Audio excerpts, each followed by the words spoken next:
Ashley, it's Patty. So this is about, for this article here, we're going to look at the ED violence application. So it's going to be, I'm going to send you the actual exempt application, which has information that we can use when you populate the manuscript shell. Some in here. There's some, we answered some of the questions that are in here. So I'm going to give you this. You have it for background. And I'm also going to give you the protocol itself. You really need the protocol. Yeah. Right, so you see the sections of the program. See, I have a table of contents here. This is because I type it where I put the headings in, the headers, okay? Which is what you're going to learn how to do in Word too, for the article, for the manuscripts. It makes it easier. You can always update it and move things around. You would go to references, and you can just update the table of contents, update it, the whole thing.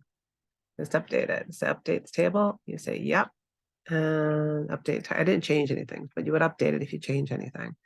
And the reason it looks like this is the level 1, 2, 3, 4, and then underneath that. So this is pretty much the same things you put in a journal, but journals all have their own little specifications. So they have the introduction and background, which is here. So it's kind of, here you have the introduction and the background, the objectives, the names, and hypothesis. So it's starting to what you're going to need to fill out for an article. Trust me, it has to be more rich than this. This is only a shell, but it starts it describing the sample, the experimental design, the study procedures, how we got informed consent, benefits, etc. So what we're going to do with this, I'm going to show you how it's going to go into the journal. The journal that we're choosing, oh, and there's one more file I'm going to give you for this. It's going to be the data collection tool I'm going to give you. And form 7 is HIPAA form. I don't need that, but this is the data collection form so you get an idea about what variables we're actually collecting. And here they are. Okay, so show me the journal, and we're going to use, it's the Journal of Emergencies, Trauma and Shock. They published an article on violence in the ED, a lesser robust design. So that's good. So we'll follow up on that. I actually have that article here in our lit review. It is here. So this is a journal we're going into. We can see that they're indexed in PubMed.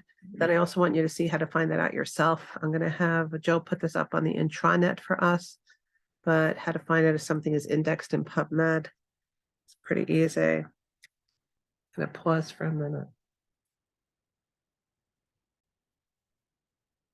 Okay, so I showed you the journal we're going to put it in, right? Journal of Emergency Trauma Shock. Oh, I want to show you this too. It's a way to actually see if something's indexed in PubMed. That's an article. Let me just pause. I might have just downloaded it.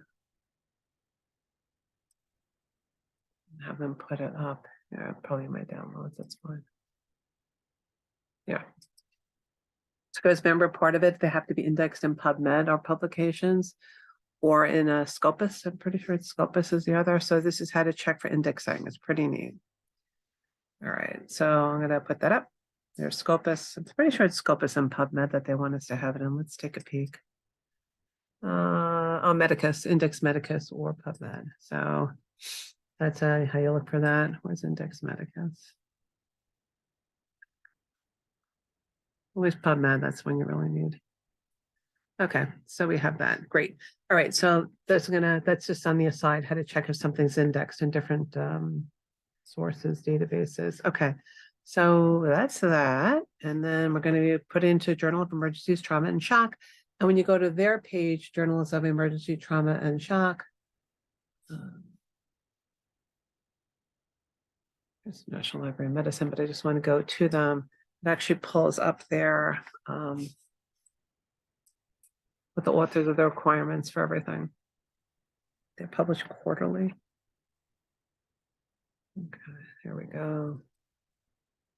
And you find the author guidelines this way. This one I want to show you. So here's the actual, and they have their PMID. It's always good to check from if the most current is still there. And then you go to, for authors, submit a manuscript. You go here, and that's actually upload it, which you're not doing. But it also brings you can go right back into the guidelines. Information for authors. So this is what gives us the guidelines for different types of articles. So it tells you the scope, the intent, the mission of the journal, what the process is. Editor reviews it, and then they send it out for 2 or more expert reviewers, a blind review. Authorship criteria, it's all common stuff. Don't worry about that. Processing charge, always have to need to look at that. For a letter to the editor, it's 200. Indian authors, 7,000, whatever that is. Case reports at 500. Original articles, review articles, etc., $600 a piece to get them reviewed, to get it processed. So we have to let everyone know that we have to put in the $600, which budget that's going to come out of. So here it goes. It tells you what the title page should have, what the blinded file should have, and the different pieces of it, the abstract, the intro, materials and methods, reporting guidelines that you use. So since we're doing an observational study, not epidemiology, but it is observational, use the strobe guidelines. There, that's what they'll look like. And the Equator Network has them also. So strengthening, this is a checklist. This is what I was talking about putting up on our website, the guidelines, the Equator Network stuff. There's Strobe, there's Prisma, Squire guidelines. So here's the checklist that you use to make sure we have everything included that we need. Here's for a cohort, case control, and cross-sectional. So let's take a look at that. Here's what you need to include when you report. So it's like, this is what I was talking about, that blueprint for you. So we did an observational study, right? It's just, we're doing a survey. So you can just, what do you have to do here? Title and the abstract, the intro, what needs to be there, the methods, what needs to be included, right? And all those subtitles. So that's all here. And then you take that and marry it with the guidelines for the journal. So like what these sections have to be.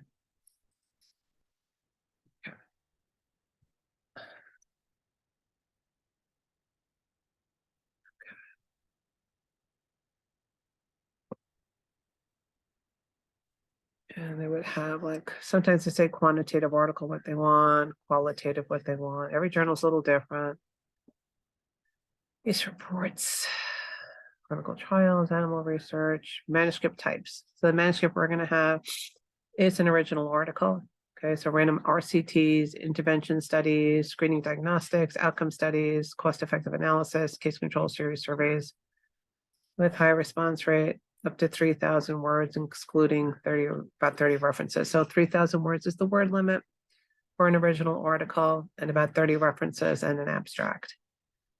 And then they'll tell you how the review happens. And here's your checklist when you submit. Okay, so good. All right. Download the template for original articles. Right-click, open a new link. We also have the copyright forms we need to do, but that's later. We're not there yet. We didn't even analyze the data. We're just starting the shell of the manuscript. Says page not found. That's nice.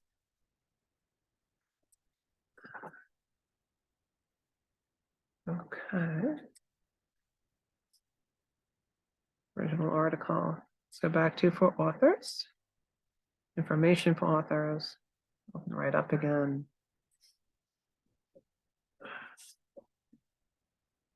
And here's what they want, like what they need, like, no repetition, the language, American English. They should have DOT files. Let's see if they have these. Let me just try. Again, the page isn't found, so we're gonna have to write to the editor and ask about it. We can start it anyway. Open link a new window. Let's see if it'll give it to us that way. Still, the page is not found. Interesting. All right, so they have to update their links. That's okay. It's not going to stop us. And we'll actually write to customer service about it or to the editor asking for it. But for you to start, you're going to just use the website of journal. I think we're in the same place, but let's take a peek. Looks like they have some redundancy in their web pages. It's exactly where we're sitting. So, okay. What you're going to do, you have the information from the IRB application. This is the journal. Here's the information about what they want, the reporting guidelines that they want to use. So we're going to use these strobe guidelines that are here. We have a cross-sectional study. We're cross-sectional. So that's what we're going to do.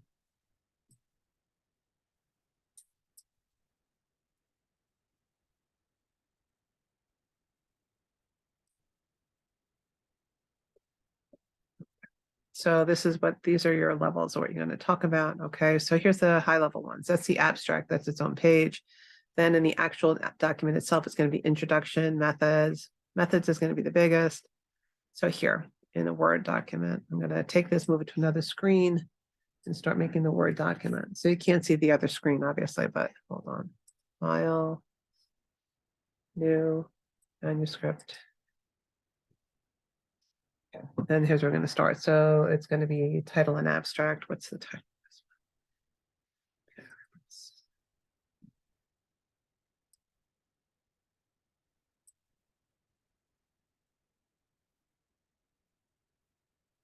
Change the title of that too.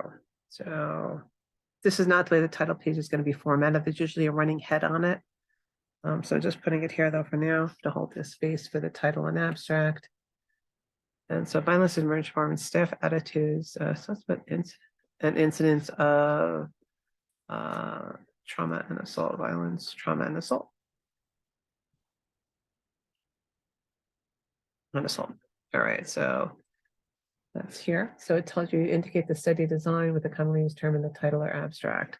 So I'm going to need to change the title here because the design is a little different. We're all looking at attitudes and incidents, but that'll hold the place for now. So what we're going to do is from the strobe statement, I'm going to copy, and under the title page, the title, I'm going to put review, comment, and I'm putting what they said they want in the title and abstract, and I'm putting it up. We'll also get the limits of the word numbers specific to the journal and stick them in here too in another comment. Next is the introduction. And now we're going to go into the actual manuscript itself. So I'm going to a new page. Top, a formatted and amendment control. Introduction is now going to be, go back to the home tab.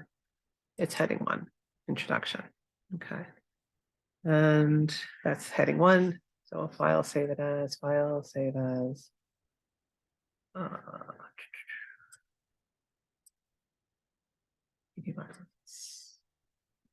Violence and emergency department. We're going to make this now manuscript.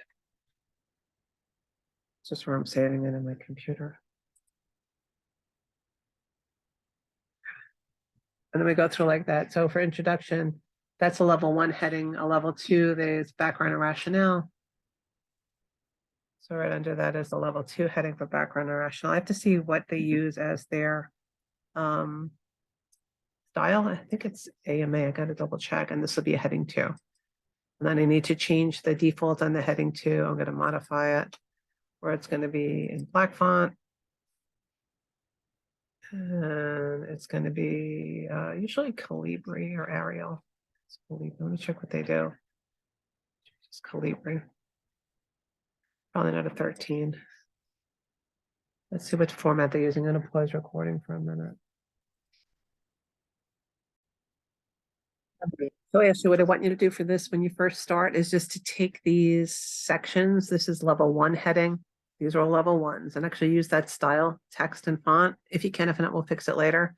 These are the level 2 headings in here, the lighter that aren't bolded. And just start throwing those in there. And then in the comment section in the document, put this information under recommendation. That's how we're starting the template. So I started it here. I started it here, right? And I'll go back and reformat these. I'll show you how to reformat the headings with what they want us to use. But right now it's just a level heading 2 and leave it, okay? And then drop in the next one and the next one and the next one, going off that strobe checklist. And then when you're done with that, then go back into this document, which is the IRB application, and just start throwing the information that we have in there. It's going to be very limited information, but just to start populating it for us. You'll have very little background. All right, so that's the start. Okay, I hope you feel better. We'll talk again on Monday. I don't want to put too much in one podcast, it'll go on forever.